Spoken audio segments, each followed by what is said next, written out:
everyone, and welcome. Just going to give it another minute while people come into the room. Hope everyone's having a fantastic day.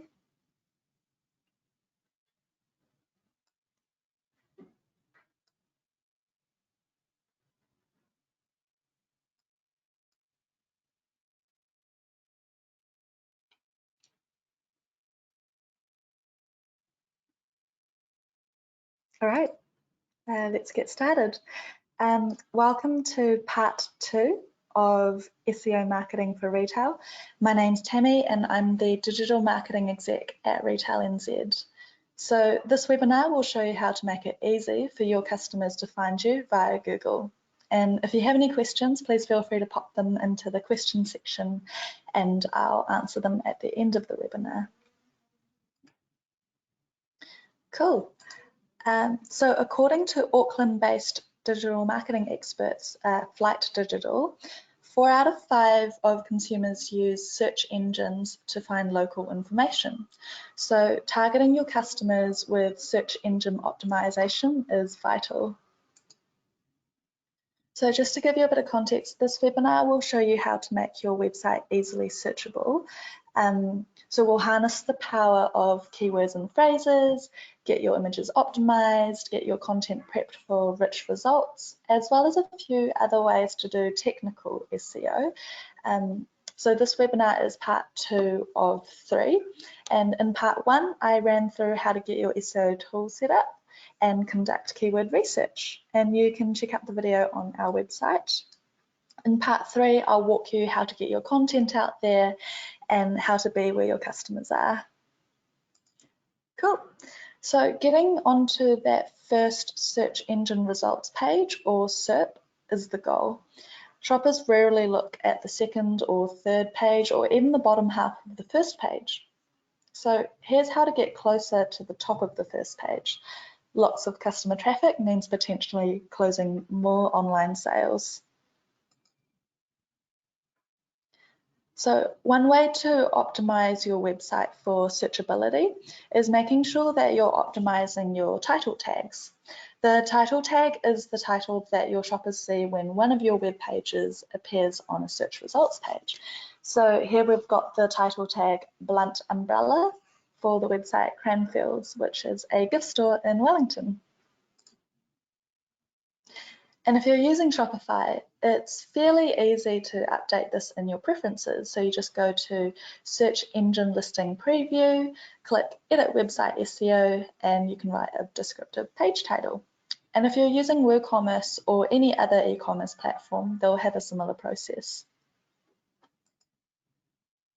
All right, so with title tags, you want to use keywords that your shoppers would use when they're doing a Google search, and be sure to keep it concise. Also, it's important to be clear and straightforward, so any clickbait will just result in a lot of user drop-off or a high bounce rate. For example, if you're looking for a pair of shoes, you don't want to land on a page that sells tiny shoes on a keyring. So for your customers, you want to be sure to specify the type of product that you're selling. If your shoppers don't find what they're expecting, they'll leave your website pretty quickly, and you want them to stay on the website for as long as possible. And that will up your ranking in Google. So your on-page title, otherwise known as your HTML's H1 tag, is also a good place to start.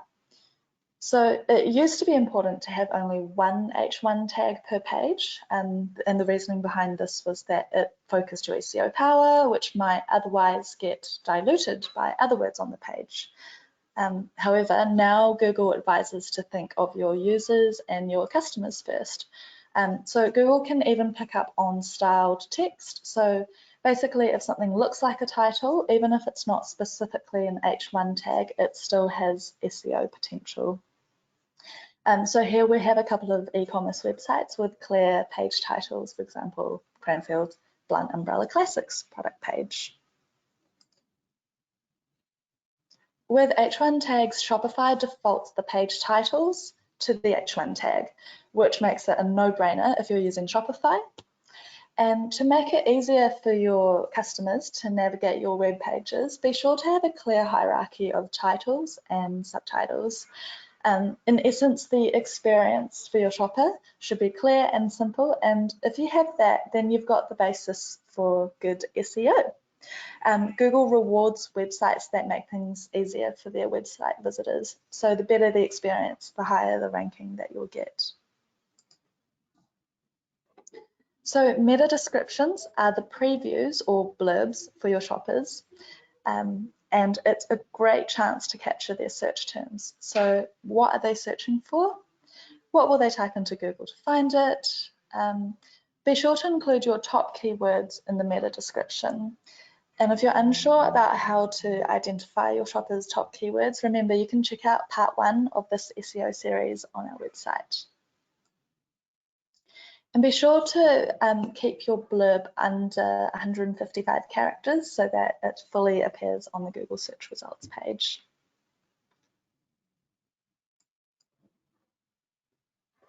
Your URL is another good place to put your keywords. So here we've got Blunt Umbrella Classic for Cranfields, and as always, keep it short and sweet.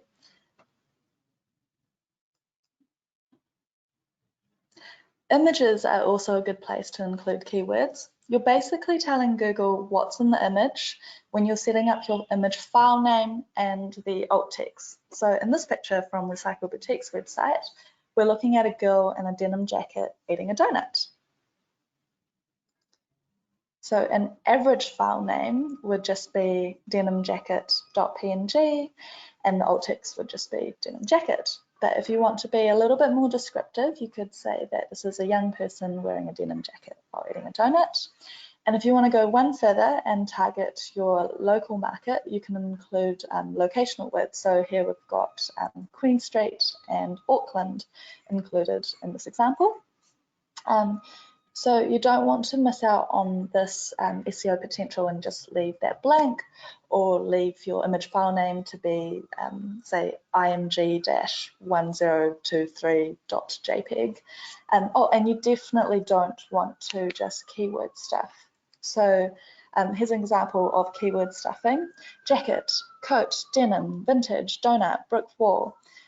Google can recognize when a sentence doesn't make sense, and it's basically the SEO equivalent of clickbait, and you will be penalized for this. So basically Google will push down your website's ranking if it senses that you're doing keyword stuffing. Now, every individual product must have its own product landing page. So here on Paper Plus's website, we can see a range of books, and they're all clickable, and you can be taken to one individual book's product landing page. You also want to catch the eyes of your shoppers with rich results. So it's really important to get your content optimized for rich results. A rich result is, for example, here we've got results for a vegetarian Italian recipe, and some of them have been called out by Google, and so they've got visuals, they've got star rankings, they've got the time it takes to make that recipe, and it makes it a lot more attractive for the users to click into that particular web page, and it's more eye-catching. There are apps compatible with Shopify to help you achieve this, like the app called Plug-in SEO. And if you have any further questions around this, please let me know. Something else that Google likes is secure websites. So to get an Ssl certificate, which basically encrypts your store's content, meaning it adds another layer of cybersecurity. So Shopify automatically provides Ssl certificates, but if you're not with Shopify, you can get Ssl certificates from most domain registrars and web hosting sites.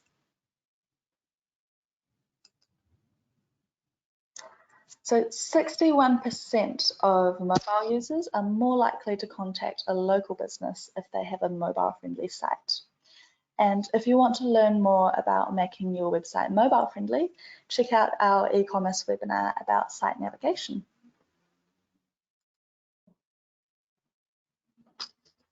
Make sure that your web pages are fast loading. So accelerated mobile pages, or AMP, are fast loading pages that look good on mobile phones. Shopify has apps for reducing loading time, like AMP by Shop Sheriff, and some come with free plans, so be sure to shop around. And you can check if your web page is AMP validated by searching AMP test, and then Google will pop up with a field in which you can put any URL under the sun, and it will tell you whether or not it's AMP validated. Another way to make sure that your website is fast loading is to make sure that you're not using massive image files.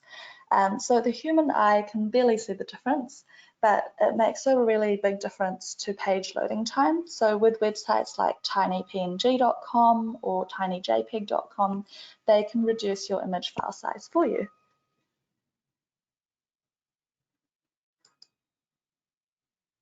Here are a few other ways to reduce your loading time. So remove any apps or plugins that you're not using on your website. Make sure all your URLs are working. So minimize your redirects, minimize your broken links. And rather than using a scrolling carousel of images, use one single hero image for your pages. It's really important to target your local market. So near me or close by are searches that grew by more than 900% over the last 2 years. And 97% of people learn more about a local company online more than anywhere else. So make sure you're on Google Maps with Google My Business and get onto those local directories. And it's fairly easy to set up your Google Maps location via Google My Business, but if you have any questions, again, please let me know. Cool. To sum up, here are a few key actions to get you started with growing your SEO power. So write compelling meta descriptions for your key pages. Describe your images with file names and alt text. Be sure you're on Google Maps. Get your website optimized for mobile. And be sure that your site navigation is well structured and easy to use. So these techniques will increase your site traffic and potentially increase your online sales. And if you'd like to learn more about mobile optimization and site navigation, be sure to check out our video about e-commerce navigation. And you can find this on our website in our library of retail webinars. And of course, if you're finding yourself pressed for time, our friends at Harper Digital can help. And if you're a Retail NZ member, you get 50% off. Cool. Let's have a look at the question section and see if we've got any questions today. Right. Okay. So Nolan has asked, how do I target my customers? Thanks, Nolan. So first off, understanding your customers is key, whether it's having a conversation with them in store or via your data, your website and social media data. So specific to SEO, the previous SEO webinar covers keyword research, which is basically looking at your potential customers' Google activity, and from there on you can see how to target your customers via what keywords they're using. Okay, here thanks Emily, has asked, how long does it take to up my ranking? Okay, so it's not an overnight thing. It could take anywhere between, say, 6 to 12 months, but it really depends on factors like your strategy and your competition. So, for example, if you are using the key phrase dresses in Wellington, this will take less time than just dresses, because just the word dresses has huge global volumes. So the competition is high. So you want to keep a balance with your keywords of something that's popular and commonly searched for, so huge volumes, but at the same time also targeted and to your customer. So low competition but high volume, and striking that balance. What's the most important thing to look at for SEO? Cool. Thanks, Catherine, for that question. There's several factors, but some of the key factors for SEO would be having really good content that draws your customers to your website, which I will go into a little bit deeper in the third webinar. Also, ranking depends a lot on the time people spend on your website. So that's why Facebook has designed their website to be really addictive to use, so that people spend a lot of time on it. But if you put really good content on your website, you know, inspirational articles about, you know, how you can, say, decorate your home with, if you're selling furniture or, you know, homeware, or how you can package a gift or present a gift. So lots of different ways to inspire your shoppers and attract them. If you've got handy information. Also, writing unique product descriptions is a really good way to draw your customers in. So basically anything that you can do that keeps your customers on your website and increasing the time spent on site.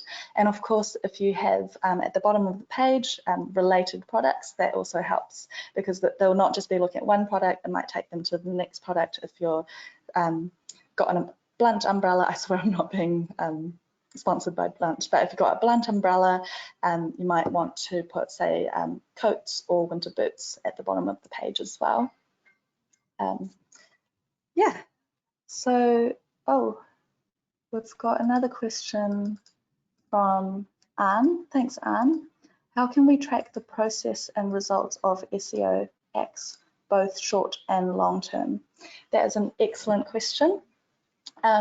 So being really aware of your current, so via Google Analytics, being really aware of your key page's current traffic and volume, and then tracking when you've made a change, a significant change, and then seeing 2 weeks or 1 month from the moment of that change and see if that's made a difference to your traffic via Google Analytics is a really good way to, so that's a really good short-term way. And then a really good long-term way is just looking, say, 6 months, 12 months on as well.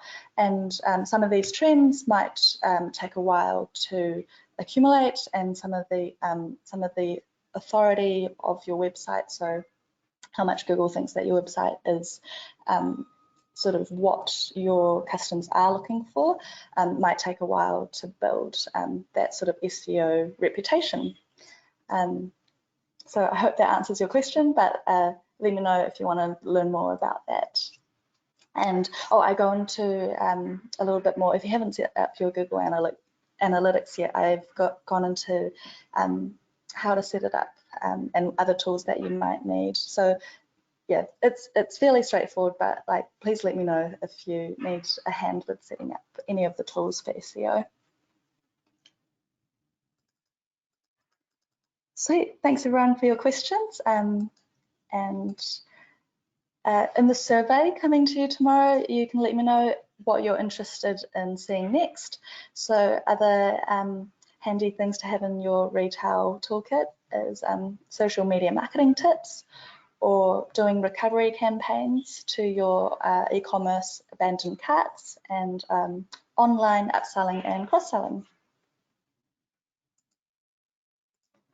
Awesome, and be sure to get in touch if you have any feedback or questions. My name's Tammy, and you can reach me directly via marketing@retail.kiwi. Thanks for your time. I hope you found this helpful, and enjoy the rest of your day.